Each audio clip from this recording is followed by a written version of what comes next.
Hai, Assalamualaikum. Selamat datang di channel Lusendikia, channelnya para pencari ilmu. Hari ini kita akan mempelajari manajemen pelayanan prima.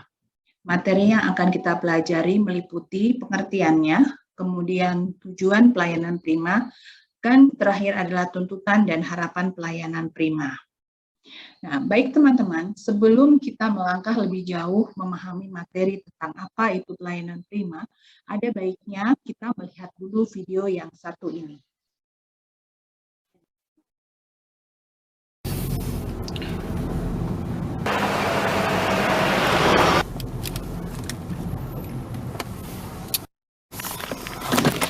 Okay, last stop of the day.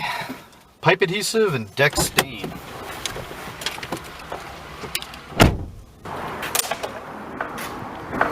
Hey, how's it going?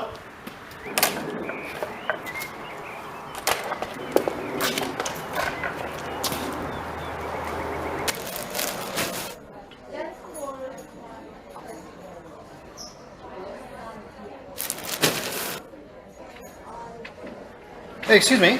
I need to find pipe adhesive. You know where that is? I can't really help you out with that, but I'm sure you can find somebody down in aisle 4 to help you.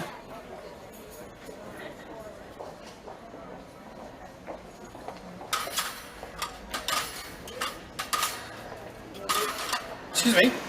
You know where I can find pipe adhesive? Yeah, just over there on the shelf. Oh, okay. So just...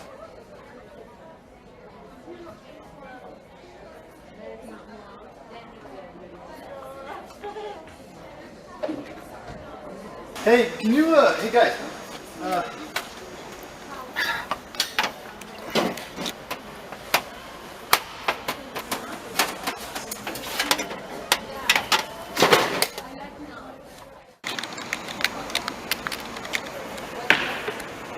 hello? Hey, I need to restain my deck. I was wondering if you could help me. Sure, I hear that stuff over there is pretty good. Okay, well, I haven't done this before. So is there anything you can recommend? Have you used a paintbrush before? Yeah, of course. Well, then that's all you need to know.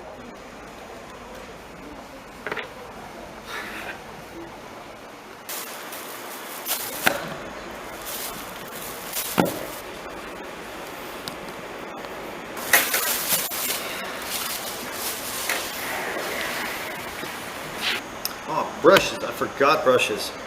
Hey, excuse me. Excuse me. Are your brushes in the paint department or are they... Hello? Or is it okay if I just use a brush from home, an old one? You're doing a deck? Yeah, I'm doing a deck. Yeah, you should be fine. We're good.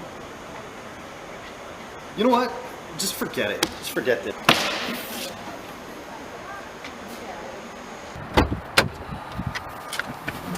Ridiculous. Ugh! You know what? I gotta tell somebody about this. This place is a joke. Setelah kita lihat tadi videonya ya, teman-teman sudah melihat tentang seseorang atau pelanggan yang ingin mencari sesuatu di sebuah toko dan kemudian dia mendapati para karyawannya tidak membantunya sesuai dengan harapan pelanggan tersebut. Ketika dia ingin mencari barang, karyawan toko tersebut tidak mengantarkannya, bahkan hanya menunjukkan di mana barang itu berada. Kemudian ketika dia ingin menanyakan sesuatu kepada seseorang, itu pun dia tidak mendapatkan jawaban sesuai dengan harapannya.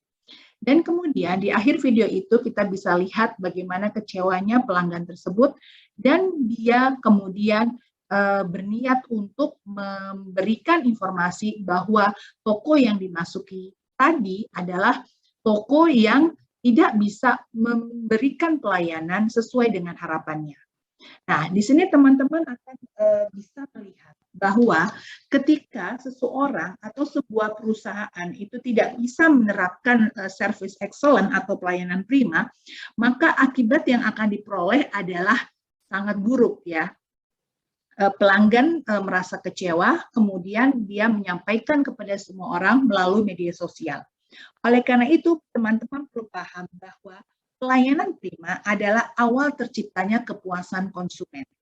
Oke, baik. Saya punya sebuah cerita tentang pelayanan prima di pasar tradisional. Kalau teman-teman pahami atau ketahui, biasanya ibu rumah tangga itu pada umumnya sangat senang sekali berbelanja di pasar tradisional, terutama pasar tradisional yang dekat dengan rumah mereka. Nah, saya pun demikian.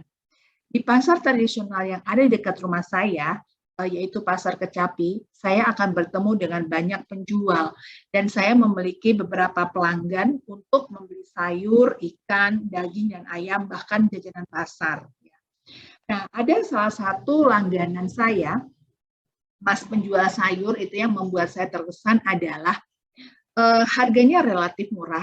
Kemudian kalau melihat penampilan orangnya, setiap saya pergi ke pasar, dia selalu menerima para pelanggannya dengan senang gitu ya, terlihat dari raut wajahnya.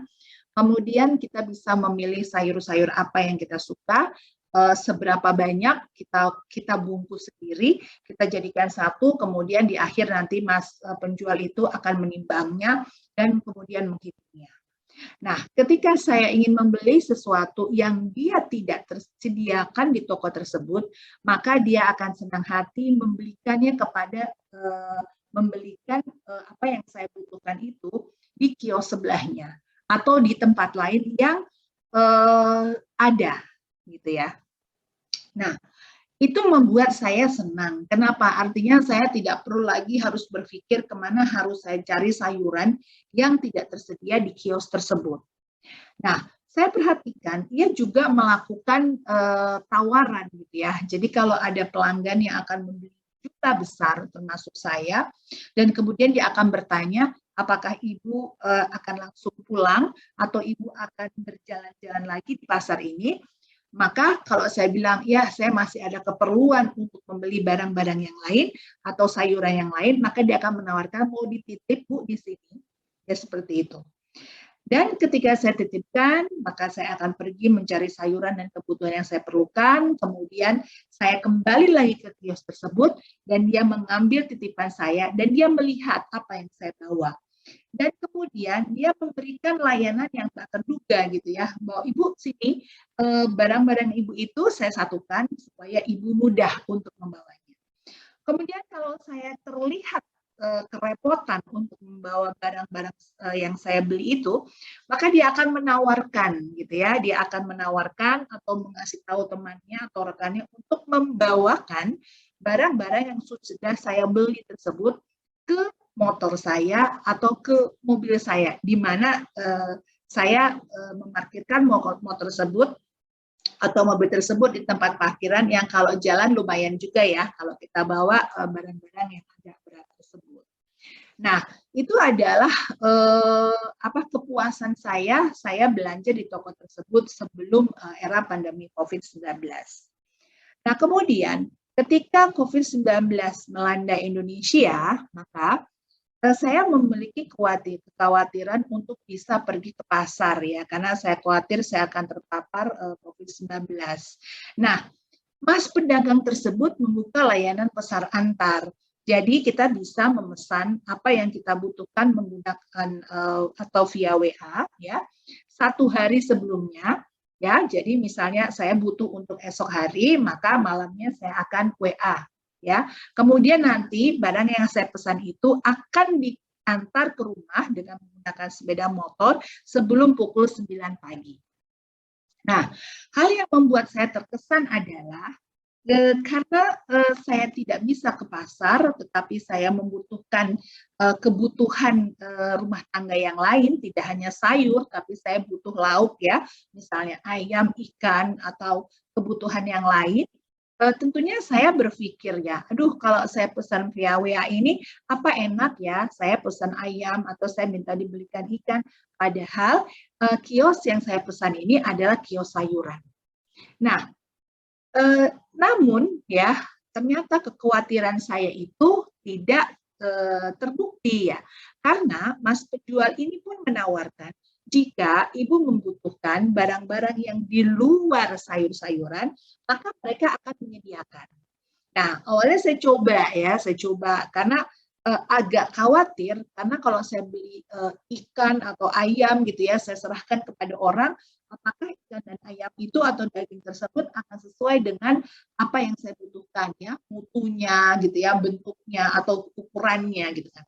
Tapi ternyata ketika saya menerima barang-barang yang saya pesan itu, ya ikan yang saya pesan, ayam yang saya pesan, itu saya terima dalam kualitas yang bagus ya, sesuai dengan ekspektasi saya.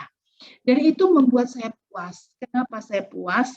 Karena saya tidak perlu pergi ke pasar, saya hanya cukup WA dengan satu orang, maka semua kebutuhan saya bisa dikirim dan sesuai dengan apa yang saya harapkan. Nah, kemudian bagaimana cara membayarnya?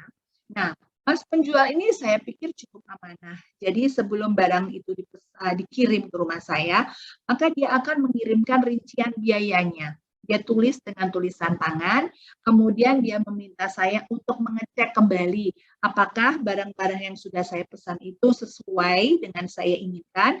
Kemudian dia juga meminta saya untuk mengecek kembali harga-harga yang sudah ditotal di hitungan mereka, gitu ya.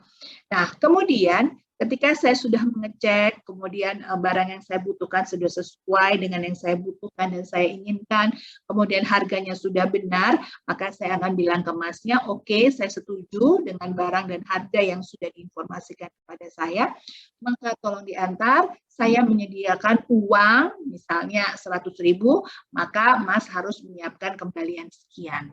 Gitu. Jadi uang itu saya taruh di depan pagar saya gantung, dan si Mas itu datang, dia hanya mengebel motornya, kemudian bilang ini sayur, kemudian dia taruh itu di depan pagar saya, dan mengambil uang yang sudah saya berikan, dan kemudian memberikan kembaliannya, memasukkannya kembali ke dalam plastik yang saya gantung. Nah, intinya di sini adalah bahwa layanan yang diberikan itu sebetulnya sederhana saja ya, tanpa harus menggunakan teknologi yang serba canggih gitu ya, tanpa harus menggunakan alat-alat atau sarana lain, prasarana lain yang serba canggih. Di sebuah pasar tradisional ada seorang penjual yang mampu memberikan layanan prima dan sederhana ya, sangat sederhana. Mas penjual ingin menolong, dan kemudian dia bisa memenuhi gitu ya harapan kami para ibu-ibu dan memberikan solusi untuk para ibu-ibu ya. Ibu-ibu karena dia takut pergi ke pasar ya, karena pada saat itu adalah kondisi gelombang pertama sedang berat-beratnya, maka memilih untuk tinggal di rumah. Dan si Mas ini memberikan solusi hanya dengan 1 kali WA ya, maka semua barang yang kita pesan itu dia bisa belikan, dia antar ya dengan harga yang wajar. Ya, karena ibu-ibu tahu harga tersebut kok dia pergi ke pasar, dia ingat tahu dengan pasti harga sayuran, harga ikan, harga ayam. Namun walaupun dilayani dengan WA, tetapi harganya masih wajar, gitu ya. Nah, tindakan yang dilakukan oleh Mas penjual itu tanpa pamrih dan terlihat sangat wajar ya, dan dia saya perhatikan melayani satu gang yang ada di kompleks saya, bahkan gang lain, dan terlihat cukup sibuk ya karena motornya itu penuh dengan pesanan para ibu-ibu. Nah, kebaikan dan tindakan yang dihasilkan oleh Mas tersebut tentunya akan memberikan keuntungan ya, memberikan dampak positif terhadap penjualan barang dagangannya ya.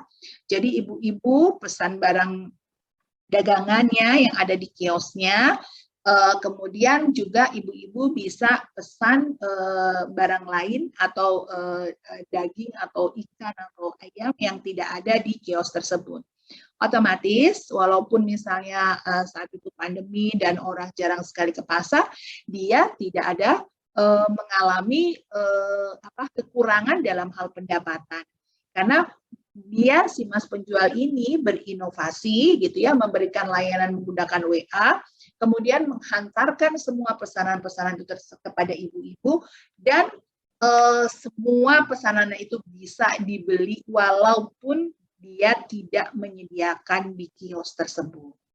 Jadi intinya layanan prima itu tidak membutuhkan sarana dan kemewahan. Layanan prima itu dimulai dari hati ya, yang ingin melihat orang lain itu dimudahkan, dipenuhi kebutuhannya, dan diberi sesuatu yang berharga. Nah, saya pikir setelah kalian melihat ya video tersebut ya, kemudian mendengarkan cerita saya, maka adalah insight ya, adalah sekilas gitu ya. Oh, bahwa pelayanan prima itu seperti apa. Baik, kita lanjut ke teori ya. Nah, ketika kalian melihat video, kemudian mendengarkan cerita saya, maka kita bisa menyimpulkan di sini ya, sesuai dengan teori ini, bahwa pelayanan prima itu bukan tambahan ya, bukan kamuflase ya, bukan diada-adakan, tetapi perilaku. Perilaku yang sudah tertanam ya, dalam memberikan produk dan layanan secara luar biasa setiap saat dengan setiap pelanggan. Jadi seperti si mas penjual tersebut, dia sudah memiliki perilaku melayani, ya. Pelayanannya itu nggak cuma standar, tetapi luar biasa atau prima. Kalau cuma standar, dia hanya mementingkan dagangan yang ada di kiosnya. Primanya di mana? Primanya adalah dia bisa melayani ibu-ibu, ya, walaupun tidak harus pergi ke pasar, tetapi ibu-ibu itu juga bisa membeli kebutuhannya di luar barang dagangan yang ada di kios mas tersebut. Nah, kemudian dan itu merupakan suatu proses. Jadi yang namanya pelayanan prima itu tidak akan pernah berhenti. Setiap penjual harus melakukan inovasi-inovasi ya. Karena jika standar pelayanan saja tidak cukup untuk memuaskan pelanggan, membuat pelanggan loyal, maka seorang penjual harus bisa melampaui harapan pelanggan tersebut, gitu ya. Nah, di sini ya kita bisa lihat di video tersebut ya, ketika seorang pelanggan ingin mencari barang yang dimaksud, kemudian dia menemukan kesulitan untuk mencarinya, untuk meraihnya, dan dia tidak mendapatkan pelayanan apapun, jangankan standar ya, jangankan standar. Pelayanan itu bisa kita katakan nol sehingga pelanggan merasa kecewa ya. Tetapi ketika si mas penjual ini ya hanya menjual sayuran yang ada di kiosnya, hanya memikirkan sayuran yang ada di kiosnya, maka kita bisa sebutkan itu hanya sekedar pelayanan, belum prima ya. Oke, pelayanannya bagus. Dia memperbolehkan ibu-ibu untuk menitipkan misalnya barang belanjaannya gitu ya, yang berat gitu ya, karena ibu-ibu harus pergi lagi ke pasar, mengelilingi pasar gitu untuk memperoleh apa yang dia butuhkan. Tetapi ketika si mas penjual ini memberikan penawaran, oke, saya tidak menyediakan, saya tidak punya barang dagangan yang ibu pesan, tetapi saya bisa membelikan di tempat rekan saya, ya carikan, atau kemudian ketika pandemi muncul ya, dia memberikan layanan lain, kita bisa pelayanan pesan antar, dia bisa membelikan barang-barang di luar kiosnya, gitu ya. Bahkan dia juga meminta kita untuk meninjau ulang apakah pesanan yang kita pesan sudah sesuai. Nah, itu membuat kita para pelanggan itu merasa senang. Dan ketika dia mengirimkan sebelum jam 9, kami merasa tertolong untuk ibu-ibu. Kenapa? Karena masih di bawah jam 9, kami paham. Ketika dia mengantarkan barang pesanannya ke banyak pelanggan, tentunya pasti membutuhkan waktu yang cukup panjang. Tetapi ketika dia sampai di rumah kita sebelum jam 9, maka ibu-ibu bisa langsung mengolah barang pesanannya tersebut. Kalau di atas jam 9 kan rasanya udah semakin siang ya, sehingga kalau udah semakin siang, maka durasi ibu-ibu di dapur itu akan lebih panjang. Oke. Ada lagi menurut Didi dikatakan bahwa pelayanan prima itu adalah pelayanan yang terbaik dalam memenuhi harapan dan kebutuhan pelanggan. Jadi perlu dicatat di sini bahwa pelayanan prima itu adalah pelayanan yang memenuhi standar kualitas ya, yang sesuai dengan harapan dan kepuasan pelanggan. Nah, kemudian ada lagi yang mengatakan, Daryanto Setio Budi mengatakan bahwa pelayanan prima itu memberikan nilai tambah dalam memenuhi atau melampaui harapan pelanggannya. Jadi ketika pelayanan prima itu tidak cukup untuk memenuhi harapan customer atau pelanggan, maka pelayanan prima harus dapat melampaui harapan pelanggan. Maka itu yang disebut dengan excellent service atau service excellent. Pelayanan yang sangat baik atau pelayanan yang terbaik. Nah, kita lihat juga di sini bahwa pelayanan pelanggan merupakan serangkaian aktivitas interaksi antara penyedia jasa atau barang sebelum, selama, dan sesudah pembelian atau penggunaan jasa. Dan itu perlu diperhatikan. Jangan hanya pelayanan prima itu dilakukan selama penggunaan jasa atau ya sebelum transaksi. Setelah kita membeli barang tersebut, kemudian barang itu rusak gitu ya, kemudian kita merasa kesulitan kemana kita akan memperbaiki barang tersebut. Nah, sehingga akhirnya pelanggan akan kecewa gitu ya. Oh, kemarin waktu kita mau beli barang, servisnya oke banget. Setelah barang kita rusak, kok susah banget nelponnya. Kemana sih kita harus memperbaiki barang-barang yang sudah kita beli tersebut. Kemudian, di sini ada juga pengertian pelayanan mulai bergeser maknanya dari mengerti, memenuhi kebutuhan dan harapan pelanggan ke arah melampaui harapan. Ini ya. Jadi perlu diperhatikan teman-teman, yang namanya service excellent itu berarti harusnya sih semua pelayanan itu melampaui harapan pelanggan. Ya, pelayanan pelanggan dipandang sebagai perilaku, bukan suatu departemen yang muncul karena keluhan muncul. Jadi memang harus siklusnya itu terus-menerus ya. Pelayanan ini unik ya, jadi harusnya sesuai dengan brand kita, yang tepat bagi pelanggan dan bidang usaha kita. Kepuasan pelanggan didapat dari pengalaman layanan terbaik yang dirasakan pelanggan. Jadi memang pelayanan yang terbaik itu bisa dikatakan excellent ketika pelanggan itu merasakan ya, pelanggan memiliki pengalaman dilayani dengan baik ya.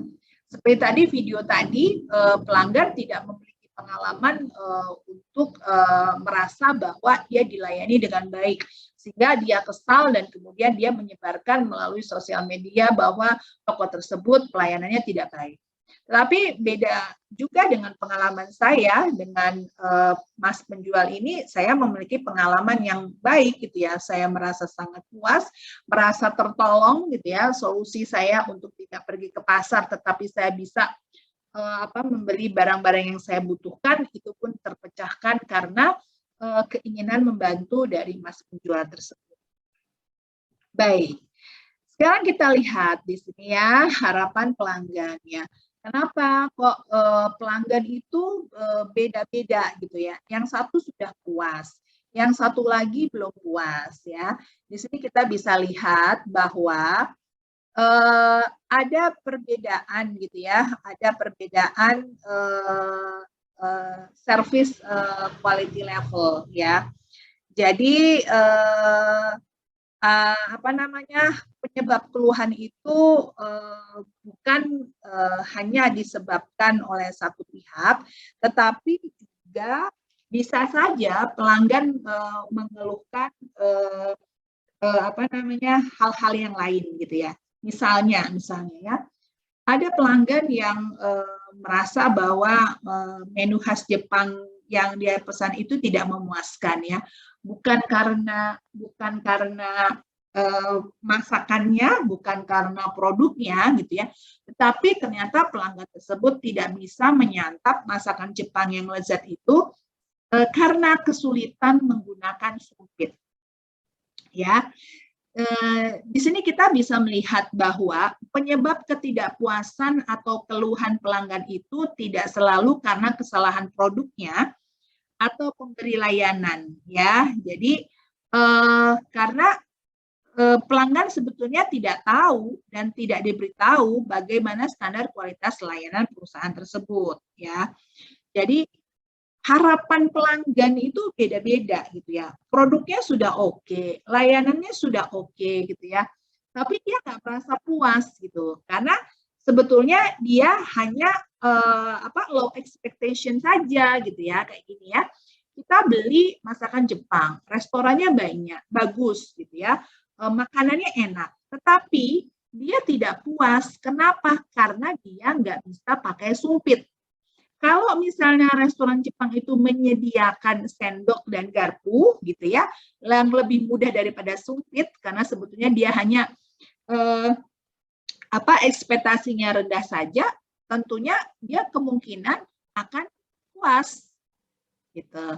Akan puas gitu ya.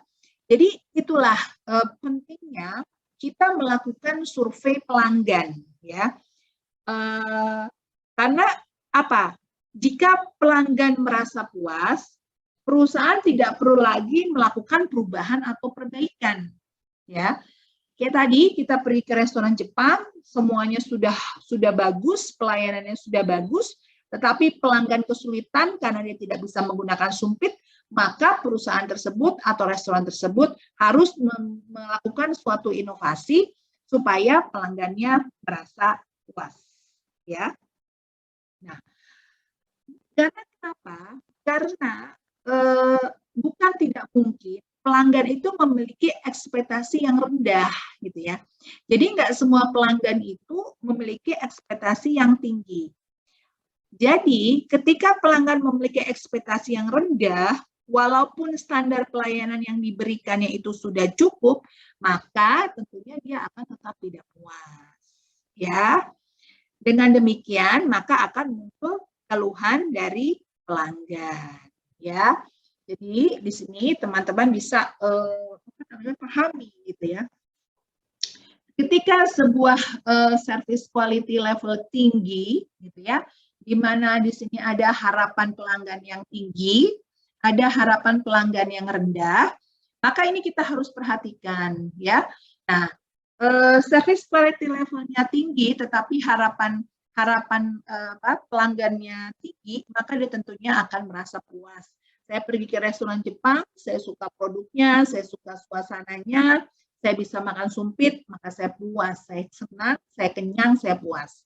Tetapi ketika saya pergi ke restoran Jepang, makanannya enak, semuanya serba enak, tetapi saya tidak bisa menggunakan sumpit, maka saya akan kecewa. Sama juga ketika seseorang pergi ke hotel atau pergi ke mall, mallnya bagus gitu ya, tetapi dia nggak bisa pakai tangga berjalan dan dia merasa kesulitan, maka tentunya dia akan merasa tidak puas. Nah, oleh karena itu mall biasanya juga menyediakan tangga yang biasa gitu ya. Kemudian ketika persepsi service quality levelnya itu rendah, harapan pelanggannya tinggi, maka dia tentunya akan merasa tidak puas, ya. Kemudian, tetapi kalau misalnya persepsi service quality-nya itu rendah dan harapan pelanggannya rendah, tentunya dia akan puas. Ketika kita pergi ke restoran biasa atau misalnya ke warung kaki lima, gitu ya, kita kan berharapnya nggak macam-macam, ya. Cuman tenda, kemudian bawahnya tanah gitu ya, tingkat kebersihannya juga biasa-biasa aja, produknya enak, ayam goreng gitu ya, lele goreng, nah kita puas ya. Tetapi ketika orang yang berharap makan itu tempatnya harus bersih, kemudian suasananya cozy gitu ya, diajak makan ke warung kaki lima, tentunya dia akan merasa tidak puas gitu. Nah, ini semua harus dipelajari oleh pemberi layanan ya. Supaya apa? Supaya pelanggan itu memiliki pengalaman ya, pengalaman tentang pelayanan, dan dia akan merasa puas atau tidak puas, dan itu akan menjadi masukan bagi pemberi layanan. Oke, sekarang kita bisa lihat ke kerangka kerja ya. Kerangka kerja pelayanan prima. Di sini kita lihat ada 4 komponen kerangka kerja. Yang pertama adalah customer. Customer ini adalah pelanggan. Kemudian yang kedua ada service environment, ini adalah physical setting ya, tentang lingkungan layanan. Kemudian ini adalah service delivery atau biasanya adalah karyawan atau employee, si penyampaian layanan, dan ini adalah proses ya. Pelanggan berada di tengah kerangka kerja. Karena apa? Karena pengalaman si pelanggan ini nanti akan menjadi penggerak strategi layanan. Lingkungan ya dan penyampaian layanan, service environment dan service delivery adalah komponen pengiriman yang tumpang tindih ya dengan komponen pelanggan ya. Jadi sini komponen pengiriman dan komponen pelanggan ini dia tumpang tindih dengan service environment-nya ya. Karena memang dirancang semua ini dari perspektif pelanggan, di mana nanti pengalaman pelanggan tentang lingkungan layanan, pengalaman pelanggan tentang penyampaian layanan itu menjadi memori ya si pelanggan itu, dan dia bisa merasakan gitu ya berdasarkan pengalamannya seberapa jauh dia puas gitu ya, seberapa jauh service delivery dan service environment itu memenuhi harapan pelanggan atau bahkan melampaui harapan pelanggan. Gitu ya. Sekarang kita lihat di sini. Ini ya proses yang efektif ini akan memastikan bahwa setiap model elemen ini akan dieksekusi dengan baik ya dan dengan cara yang berkelanjutan ya. Kenapa? Karena ini proses, dia tidak akan pernah berhenti ya. Selama perusahaan itu ada, selama kegiatan itu ada, maka proses itu akan terus berjalan. Nah, customer kita lihat di sini. Jika kita memahami emosi pelanggan, ya, kita memahami kebutuhan pelanggan, maka tentunya kita akan bisa melayani pelanggan itu ya sesuai dengan emosi pelanggannya. Jadi ini emosi pelanggan ini sebetulnya adalah kunci untuk layanan personal, ya.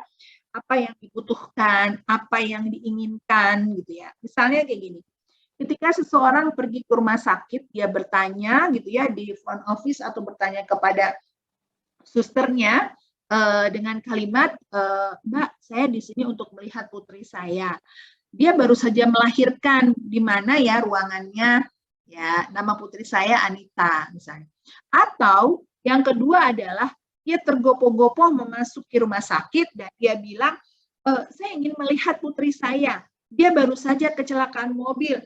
Bisa nggak makasih tahu saya di mana saya bisa menemukan Anita putri saya? Itu kan adalah dua emosi yang berbeda. Yang pertama adalah emosi kebahagiaan, yang kedua adalah emosi kekhawatiran.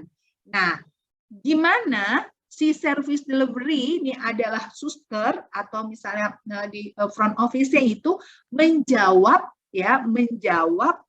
emosi pelanggan tersebut. Oke. Semoga bisa dipahami ya. Kemudian berikutnya, service environment atau lingkungan layanan ya. Coba Anda bayangkan ya. Ketika Anda pergi ke sebuah restoran, kemudian Anda memperhatikannya di atas mejanya ada sedikit kotoran, kemudian ada yang berkerak di garpunya gitu ya. Ada debu-debu sedikit. Apakah Anda merasa nyaman? Nah, jadi, setiap detail dari lingkungan fisik organisasi itu mengatakan sesuatu tentang merek mereka. Semua yang dilihat pelanggan, semua yang didengar, semua yang disentuh dan dicium, dirasakan, itu menciptakan kesan kepada pelanggan tersebut. Ya, semuanya berbicara. Mungkin pelanggan tidak secara sadar menangkap setiap detail. Tetapi jangan salah, kesan itu sudah ada di dalam pemikiran mereka, di dalam otak mereka. Mereka melihat tempat sampah yang meluap, kemudian rak pajangan yang kosong, cat yang terkelupas, lampu yang temaram, kualitas bisnis yang biasa-biasa aja, itu akan terpatri di dalam ingatan mereka. Contoh misalnya, ATM Bank itu adalah teknologi yang mahal ya. Tetapi apa yang terjadi ketika Anda berjalan ke sebuah ATM dan selalu melihat ya dengan tulisan tangan kasar bahwa ATM rusak gitu ya, ditempelkan di depan ATM tersebut. Nah, itu kan sebetulnya tanda-tanda itu tuh simbol-simbol itu berbicara ya. Apa sih yang tidak dikatakan oleh tanda itu? ATM rusak katanya gitu ya. Maka rasanya Anda atau saya ketika pergi ke ATM itu bilang udah deh pergi aja deh, coba cari ATM yang lain gitu ya. Nah, kalau itu berulang maka terpatri dalam ingatan kita, oh ATM Bank X itu ya nggak bagus, selalu saja ada kerusakan, dan kalau sudah rusak dibetulkannya atau diservisnya itu memakan waktu yang cukup lama. Jadi hati-hati dengan service environment ini, karena sebenarnya service environment atau lingkungan layanan ini memberi tanda penghormatan terhadap para pelanggan mereka, ya. Meja yang bersih, ATM yang selalu berfungsi, toilet yang bersih, tempat sholat yang bersih, ya, tempat parkir nyaman, gitu ya. Nah, itu menandakan bahwa organisasi tersebut menghormati pelanggannya. Kemudian, service delivery atau penyampaian layanan. Pemberian layanan yang sukses itu dimulai atau diprakasai oleh karyawan yang berkinerja sedemikian rupa, gitu ya, sehingga sehingga pelanggan itu tidak hanya ingin kembali karena dia terngiang dengan pelayanan yang baik, tetapi mereka akan kembali secara otomatis, gitu ya. Mereka akan kembali secara otomatis. Nah, ini perlu diperhatikan oleh para pemberi layanan. Kenapa? Karena kita sebagai pemberi layanan tentunya tidak menginginkan pelanggan kita atau pelanggan Anda mempertimbangkan untuk bisa berbisnis dengan pesaing. Ya, oke, ada banyak kaki lima, gitu ya, di sebuah jalan. Sama-sama menjualkan, misalnya pecel ayam, pecel lele, gitu sama. Tetapi apakah yang membedakan antara banyak pedagang kaki lima tersebut, ya, untuk membuat para pelanggannya kembali secara otomatis dan melakukan pembelian berulang? Terakhir adalah proses. Nah, proses ini adalah kunci ajaib ya untuk bisa menanamkan keunggulan layanan. Banyak masalah layanan yang sebetulnya tidak ada hubungannya dengan sikap karyawan. Jadi semuanya berkaitan dengan proses yang lemah ya. Jadi setelah kita mendapatkan apa sih masukan dari customer gitu ya, maka kita akan selalu melakukan perbaikan baik di tingkat service environment atau service delivery, maka semakin prima semakin banyak orang-orang atau pelanggan-pelanggan yang akan kembali secara otomatis mengunjungi kedai kita, mengunjungi restoran kita, mengunjungi toko kita gitu ya, mengunjungi instansi kita. Oke, di sini kalian bisa lihat ya bagaimana sebuah bank gitu ya memberikan atau membuat suatu layanan inovasi untuk membuka rekening secara online, sehingga gampang sekali masyarakat tidak harus antrian ya pergi ke bank gitu ya, hanya untuk membuka rekening. Nah ini tentunya masyarakat tentunya puas ya karena mudah caranya gitu, dalam hitungan menit maka mereka bisa membuka rekening baru. Nah, kita lihat di sini pengertian pelayanan prima, kita lihat jika standar pelayanan saja tidak cukup membuat customer loyal, maka apalagi harus dilakukan kalau bukan pelayanan yang melampaui harapan customer. Jadi intinya inovasi, kreativitas selalu harus dilakukan dan itu merupakan suatu proses. Kita menerima hasil survei tentang pengalaman pelanggan, kemudian kita melakukan perbaikan di bidang environment tadi ya, kemudian lingkungan fisiknya, lingkungan fisik layanan, kemudian melakukan perbaikan terhadap orang-orang yang melayani tadi ya, customer delivery ya, bagaimana orang-orang melayani tamu-tamunya dengan baik ya, dan itu bisa dilakukan secara terus-menerus dan tentunya insya Allah akan mampu melampaui harapan customer. Oke, kita lanjut kepada tujuan pelayanan prima ya. Tujuan pelayanan prima di sini adalah memberikan pelayanan yang dapat memenuhi dan memuaskan pelanggan ya, intinya gitu. Intinya sebetulnya perlu diingat, pelayanan itu bisa memenuhi dan memuaskan pelanggan atau masyarakat. Jika pelayanan prima itu dilakukan di sektor publik, maka tujuannya adalah memenuhi kebutuhan masyarakat secara sangat baik atau terbaik ya. Namun jika pelayanan prima itu dilakukan di sektor bisnis, tentunya pelayanan prima itu akan berorientasi kepada profit. Kalau yang publik memenuhi kebutuhan masyarakat, ya biasanya pemberdayaan masyarakat, maka yang di sektor bisnis, tujuan dari pelayanan prima itu berorientasi untuk mendapatkan laba yang besar.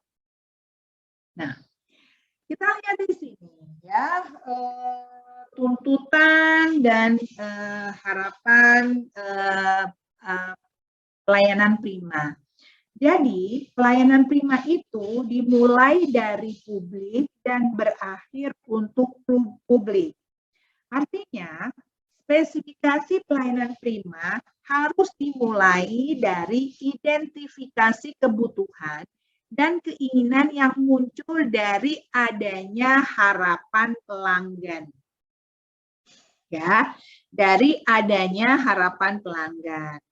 Dan akhirnya jika ini sudah terwujud ya, jika ini sudah terwujud, identifikasi kebutuhan dan harapan pelanggannya sudah diketahui, maka itu semua akan berkaitan dengan pelayanan yang diharapkan dan pelayanan yang diterima.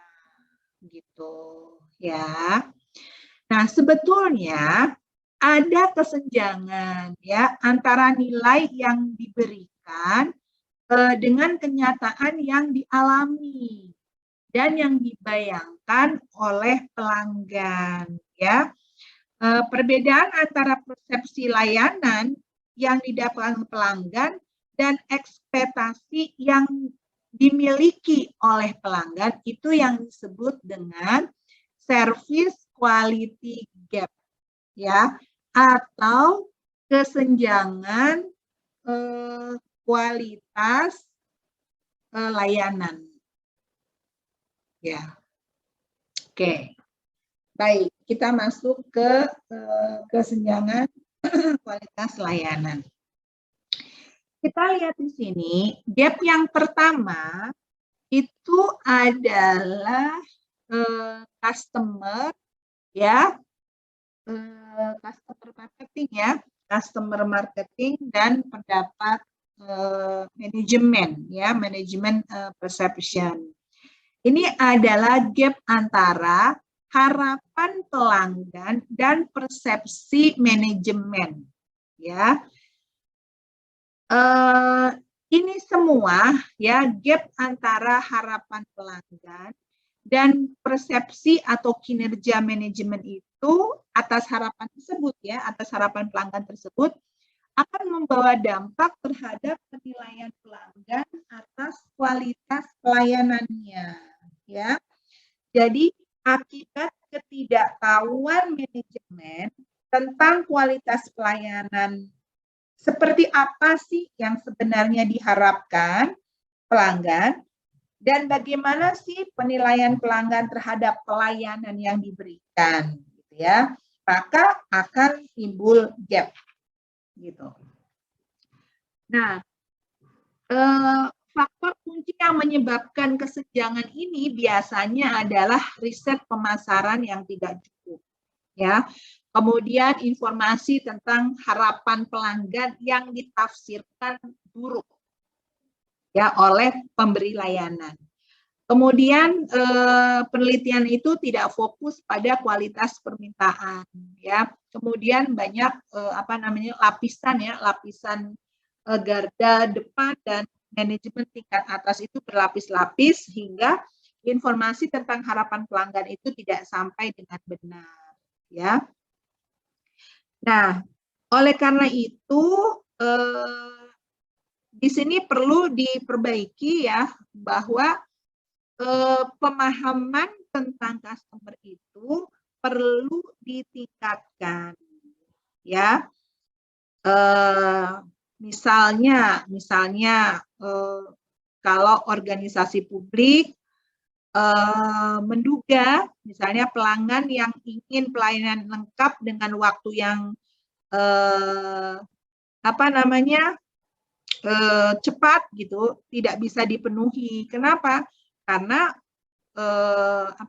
pelayanannya itu membutuhkan waktu yang lama. Padahal pelanggan ingin pelayanannya itu ditanggapi dan dipercepat. Gap yang kedua adalah gap antara persepsi manajemen dan spesifikasi kualitas layanan, ya, service standar, ya. Sehingga gap antara persepsi manajemen seputar harapan pelanggan dan spesifikasi service standar atau kualitas pelayanan akan berdampak terhadap kualitas pelayanan dari sudut pandang pelanggan. Ya, jadi para manajer itu menetapkan spesifikasi kualitas pelayanan yang tidak jelas, ya, tidak jelas dan tidak realistis, sehingga pegawai yang memberikan pelayanan, ya, kepada pelanggan secara langsung, ya, pegawai yang memberikan pelayanan kepada pelanggan secara langsung itu tidak tahu pelayanan apa, seperti apa yang harus diberikan. Nah, kesenjangan ini dapat terjadi karena tidak memadainya komitmen manajemen terhadap kualitas pelayanan, tidak memadainya standarisasi, dan tidak ada tujuan yang jelas. Oleh karena itu, maka perlu dibuat desain servisnya seperti apa, gitu ya, yang sesuai dengan harapan pelanggan, sehingga para karyawan yang mendelivery, yang memberikan layanan itu tahu dengan pasti bagaimana caranya dan apa yang harus diberikan. Lanjut. Gap yang ketiga adalah antara spesifikasi kualitas pelayanan dengan penyelenggara pelayanan, ya. Jadi ini akan berdampak terhadap kualitas pelayanan dari sudut pandang pelanggan. Nah, biasanya gap yang ketiga ini muncul pada pelayanan yang sistem penyampaiannya sangat tergantung kepada pegawai. Ya, pendapat yang akurat tentang harapan pelanggan itu penting, tetapi belum cukup untuk menjamin spesifikasi kualitas pelayanan akan terpenuhi. Ya, spesifikasi kualitas pelayanan akan terpenuhi apabila pelayanan itu memerlukan kinerja dan penyajian yang cepat, secepat mungkin bila para pelanggan hadir di tempat. Kenapa itu bisa terjadi kejadian seperti itu, gitu ya? Kenapa? Karena karyawan itu kurang terlatih atau misalnya beban kerjanya melampaui batas, ya, sudah overload sehingga kinerjanya buruk, gitu, ya. Atau misalnya kurangnya edukasi pelatihan yang tepat. Jadi sebetulnya ini gapnya antara service standarnya ada standar, tapi kemudian ketika disajikan tidak memenuhi harapan pelanggannya, ya, sehingga terlihat bahwa kualitas pelayanan itu dari sudut pandang pelanggan itu tidak memuaskan, ya. Service standarnya sudah bagus, tapi kemudian ketika di delivery dilakukan oleh karyawan itu, misalnya rumah makan Padang mencoba menyajikan masakan Padang di meja gitu ya oleh karyawannya. Biasanya kan mereka memegang piring banyak, air teh misalnya gelas-gelasnya banyak, tapi kemudian ketika cara menyajikannya airnya tumpah-tumpah. Nah, itu artinya apa? Karyawannya belum dilatih cara membawa gelas yang berisi air penuh. Oke, gap yang keempat adalah communication gap. Ya, communication gap itu antara penyelenggara layanan ya dan komunikasi eksternal ya, komunikasi eksternal. Jadi gap antara penyelenggara pelayanan aktual dan komunikasi eksternal tentang pelayanan akan berdampak terhadap kualitas pelayanan dari sudut pandang pelanggan ya. Jadi di sini timbul biasanya karena kegagalan mengelola ekspektasi pelanggannya ya. Kegagalan melakukan pelayanan yang sesuai dengan standar ya.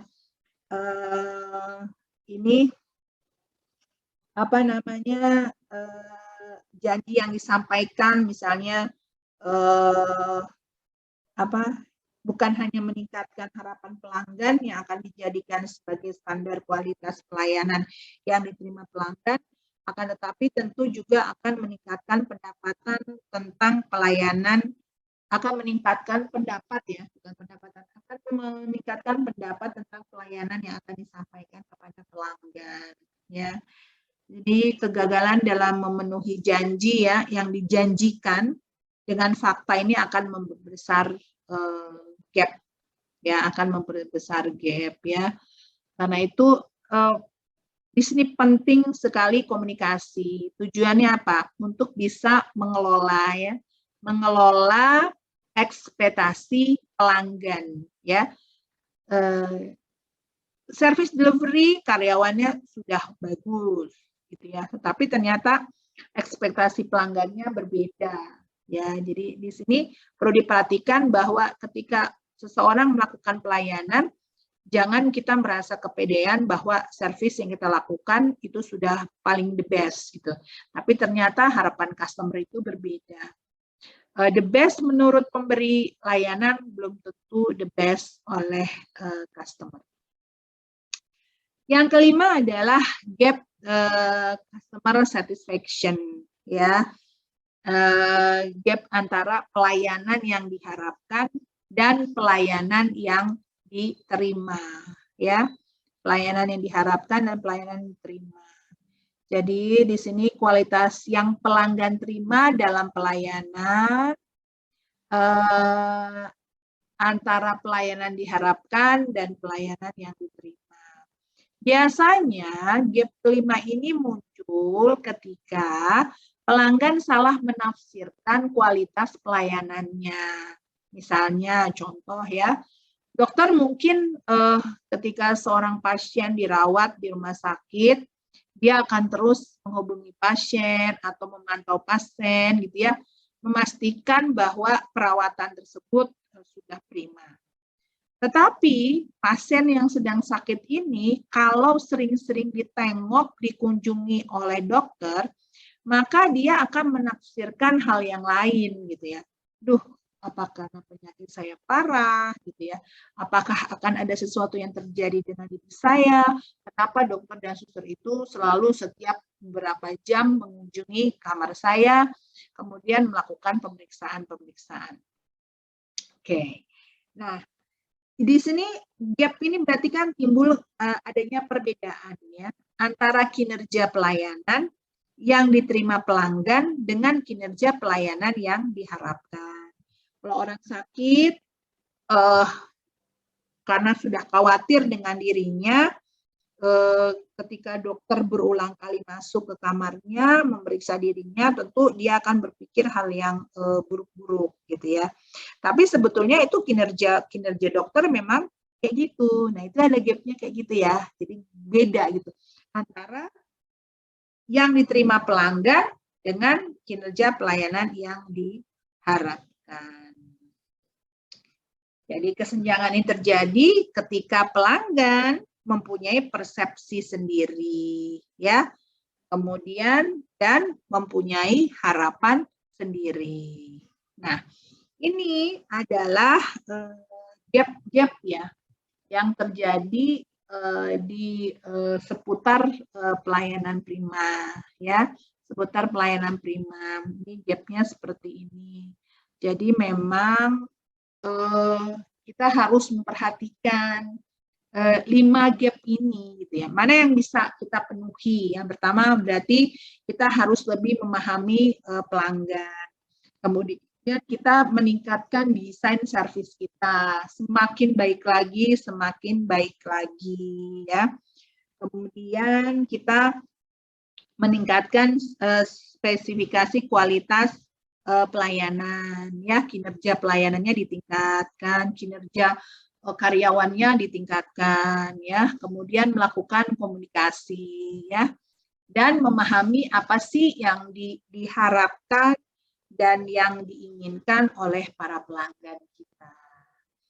Nah, demikian penjelasan saya mengenai seputar konsep pelayanan prima ya.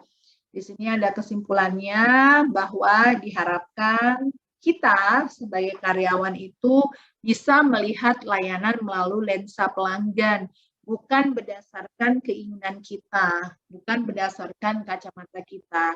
Apa sih yang diharapkan oleh para pelanggan kita? Pelanggan akan merasa karyawan memahami mereka, gitu ya. Karyawan memperhatikan detail lingkungan kerja karena mereka tahu semuanya berbicara.